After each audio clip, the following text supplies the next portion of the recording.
So look, if you want to grow your wealth, your income, and increase the amount of time off, then these are the shortcuts that can help. Welcome to the Wealth Creation Podcast. And welcome everybody, it's Dan. Hope you're well today. Welcome to the Sales and Marketing Show. My earphone just fell out, as you do. Anyway, hope you're well today. Let's talk about what every business needs for digital presence. And so, obviously, we get to talk to quite a few people who are in business, and some have been in business for a long time.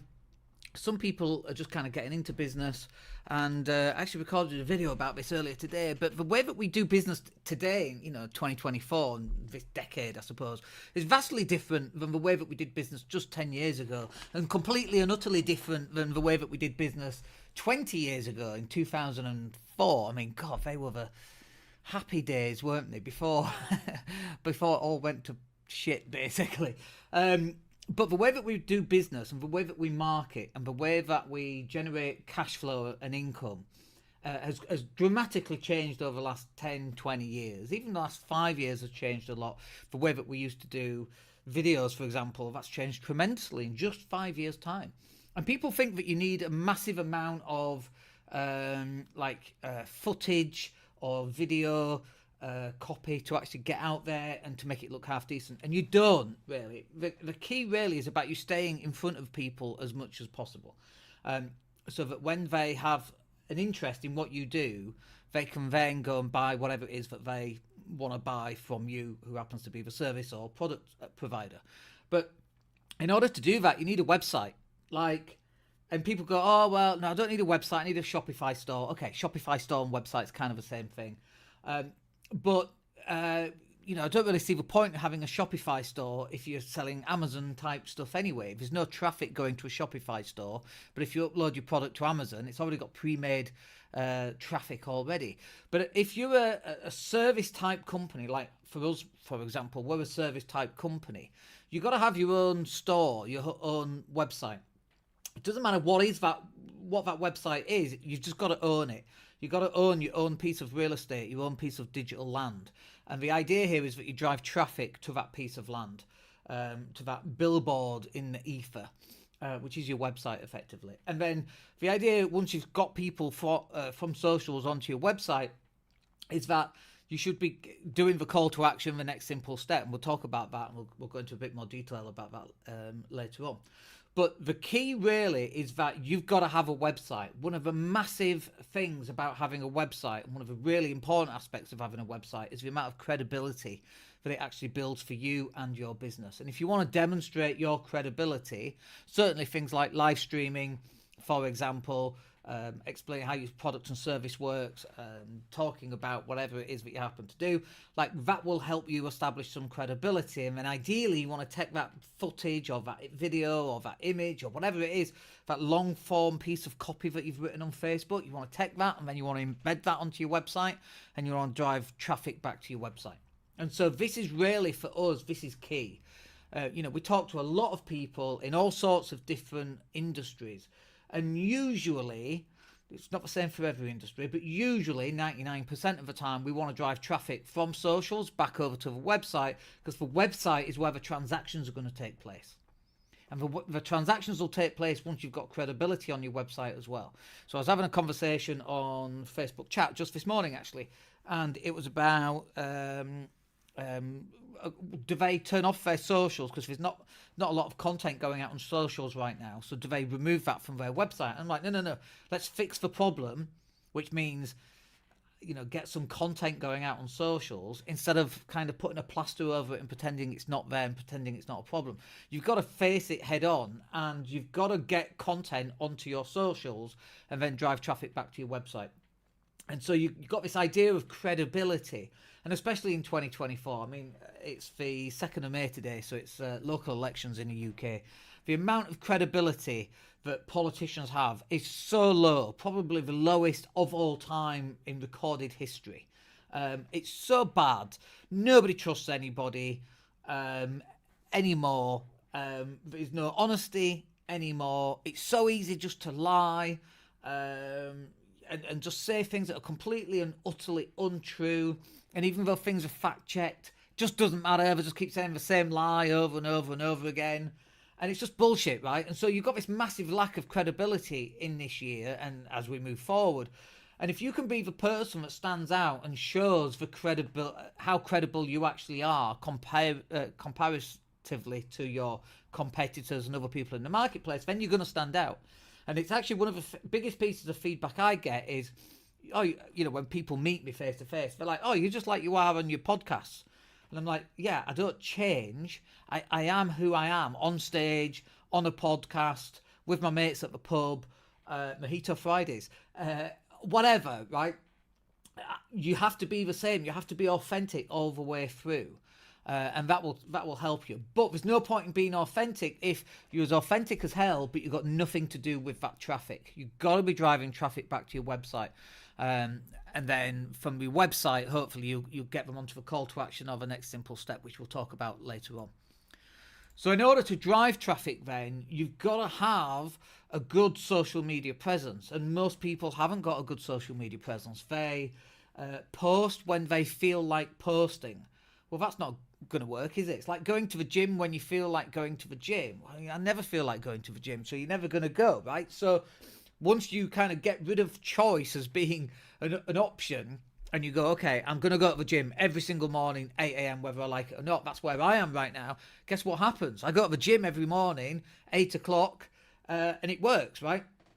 And so if you say to yourself, okay, I'm going to go post something at 1 p.m, every day, I'm going to go live every day, I'm going to schedule a week's worth of content on Sunday night between 8 and 9 o'clock. I'm going to create some images, I'm going to write some long form copy, and I'm going to have at least one post every single day going out.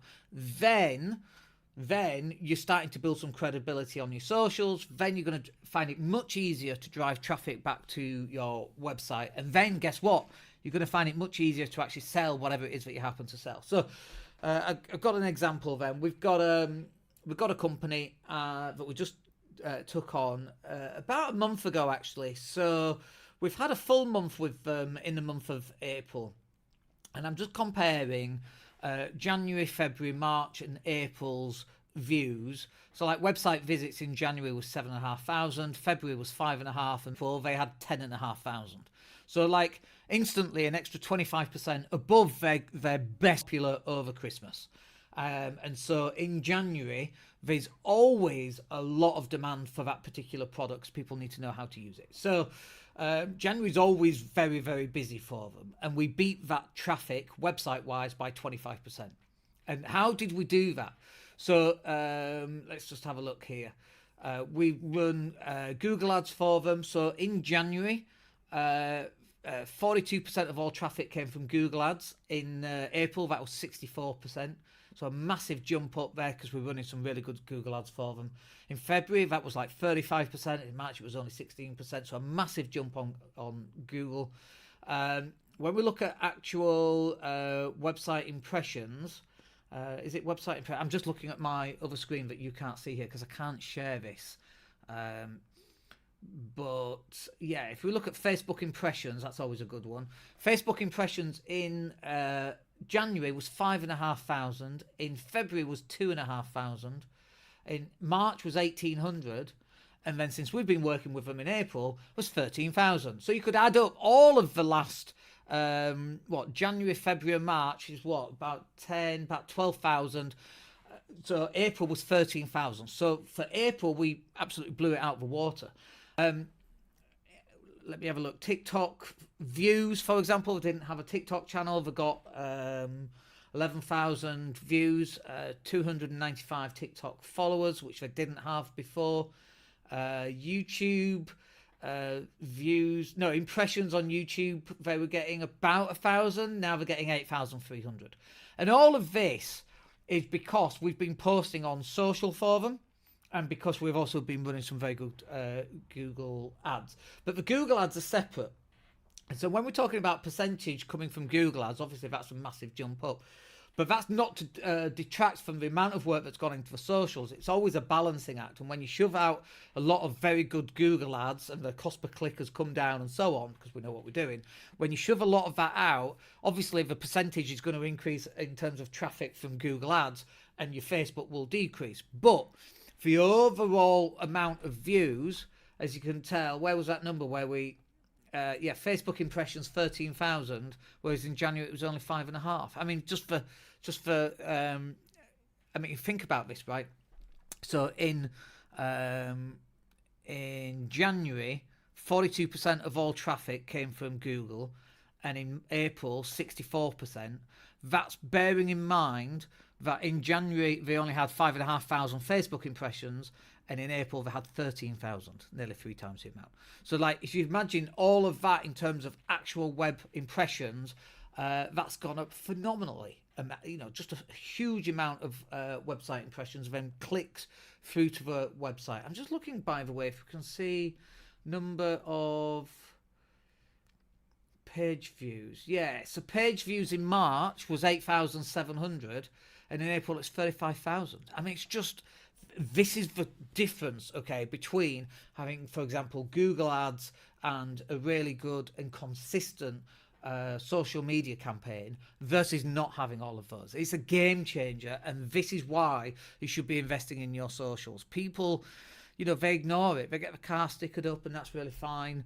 It's a good idea to do that. Get some leaflets dropped. Yeah, that's also a good idea. But you've got to be running some Google ads. You've got to be running some Facebook ads. You've got to be running some content across the socials, because that's where you're going to close a lot of business, as long as the website has an ability to actually convert that business into full paying customers. The third bit here then is inconsistency. So, like, we've done that in the month of April, and then I was just actually checking out what have we got lined up for the month of May for this specific client who's a new client. And I'm looking at all the stuff that we're doing for this client. There's a whole bunch of stuff, including opening up some new locations for them on the Google ads, for example. But you've got to be consistent in both your advertising and in your social media marketing. And sometimes, even though you're consistent on putting that content out, it may take 2 to 3 months to actually see the conversions not necessarily go up on your website. But, you know, if you're getting 10% conversions 3 months ago, you'll get 10% conversions in 6 months. But if you're driving 1,000% more content, you're going to close more business, right? But it can take a while for that to kind of translate through, because people are seeing you on the socials. They've not seen you because you've been so inconsistent in the past. Now they're starting to see you, but they still don't trust you. Because remember, right at the start of this podcast, we talked about the credibility. Are you a fly-by-night? Are you just here today and gone tomorrow kind of thing? Here this month and not next month, and then there next month and then not the following month. You've got to be consistent in your advertising and in your digital marketing. And without that, it will simply fall flat on its ass. So the final bit here in terms of building a strong digital presence is you've got to find out what's the next simple step for the person to take. So, for example, in this video, just below it says, do you want to talk about your marketing? Can't remember what it says. Do you want to talk about your marketing? Book a 15-minute strategy call. And that's where you jump on a call and we talk about your marketing, right? Really easy. It's really simple. I'm not trying to sell you anything. It's just like, where are you stuck? What can we work on? Where do you need to work on? What bits are you missing? Let's have a look at your website. Let's have a look at your socials. We'll tell you where the gaps are, and then you can either plug them yourself or you can come to us and we'll do that work for you, whichever is easiest for you, right? But the idea here is to sell the next simple step. And what a lot of people do is they'll run a Facebook advert, for example, and then on that page, or it might be a Google ads, but on that page, they're trying to sell you directly off a page. And they're trying to automate that process, right? And usually it doesn't work. The reason why it doesn't work in 2024 is because you've got no credibility. They've seen you on a Facebook ad. They've never seen you before. You send them to a page on your website. And often it's not even a page on the website that's specific to the advert. It's just the homepage for a lot of people. We're sending traffic to the homepage, then wondering why that doesn't work. But you send them to a landing page, let's say, and then you're trying to sell them off the landing page. That's also not going to work. You can't do that. You've got to build up trust and honesty and credibility. They've got to know you, they've got to like you, they've got to trust you, they've got to see you however many times. You know, the average number of marketing messages we used to get like 10, 20 years ago was like, I don't know what it was. It was like, I don't know. I'm making numbers up here, but let's just say it was 300. In the pre-internet days, it was 300. I'm making that up, by the way, just for clarity. Now, how many marketing and advertising messages are you being shown every day? 3,000? Like, you've got to be consistent in terms of putting out content. You've got to be credible. You've got to be consistent. You've got to build knowability, likability, trustability. All of those things are absolutely vital. And if you can't do that by being consistent in your digital marketing, you're not going to be able to close that business. It's as simple as that. And so if you're kind of on one week and then off another week and then you don't feel like it the next week, the system that you've got for creating content and pushing it out there is going to fail. And that means your business is going to fail, or it's going to struggle, and you're not going to be able to close the amount of business that you should be out there closing right now. All right, I hope that's useful. Nice little short one there. Let me know if you need a hand. Just fill in the form down below, and we're here to help, of course. Other than that, we'll catch up with you in the next one. Have yourself a wicked day. My name's Dan Latto. Take care. Hey, it's Dan here. Thank you for listening. Really appreciate each and every one of you. Please click like or subscribe to the entire podcast.